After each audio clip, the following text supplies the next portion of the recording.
দেশনেত্রী বেগম খালেদা জিয়া হচ্ছে এমন একজন নেতৃত্ব যিনি এই এই দেশে যখনই কোনো ফ্যাসিবাদী বা স্বৈরাচারী সরকার আধিপত্য বিস্তার করার চেষ্টা করেছেন, দেশবিরোধী কুচক্রী মহল যখন দেশের স্বাধীনতার সার্বভৌমত্ব নিয়ে ষড়যন্ত্র করার চেষ্টা করেছেন, তখন দেশনেত্রী বেগম খালেদা জিয়া সমগ্র জাতিকে একত্রিত করে আন্দোলন সংগ্রামের মধ্য দিয়ে বারবার গণতন্ত্র ফিরিয়ে এনেছেন দেশে মানুষের ভোটাধিকার ফিরিয়ে এনেছেন।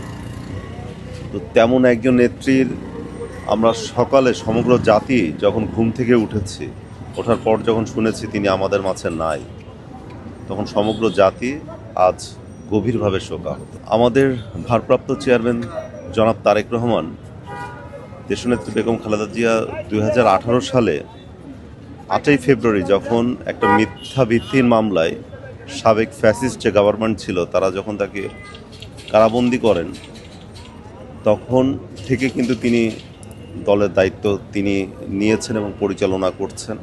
তার নেতৃত্বে 23-এর আন্দোলন, পরবর্তীতে গণ অভ্যর্থনের মধ্য দিয়ে ফ্যাসিস্ট গভর্নমেন্টের বিদায় হয়েছে।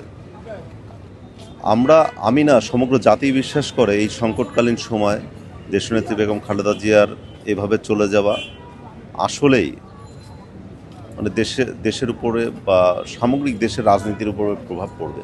কিন্তু আমাদের দৃঢ় বিশ্বাস, আমাদের বর্তমান ভারপ্রাপ্ত চেয়ারম্যান যিনি তার নেতৃত্বের গুণাবলী দিয়ে শুধু দল পরিচালনা করছেন না, আপনারা দেখেছেন সমগ্র জাতিকেও তিনি ঐক্যবদ্ধ করেছিলেন ফ্যাসিস্ট গভর্নমেন্টের বিরুদ্ধে। তিনি ইনশাল্লাহ যে প্রতিশ্রুতি দিয়েছেন, একটা প্রগতিশীল, একটা স্থিতিশীল, একটা সমৃদ্ধশালী, স্বনির্ভর দেশ গড়ার তিনি প্রত্যয় ব্যক্ত করেছেন দেশবাসীর সামনে। জাতীয়তাবাদী দল ক্ষমতা আসলে অবশ্যই সেটা তিনি করবেন।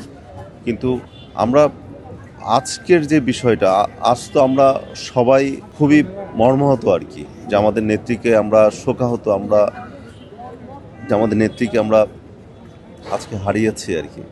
এই অভাব মানে পূরণ করার মতো না আর কি, তার অভাব কখনোই পূরণ হবে না এই দেশে।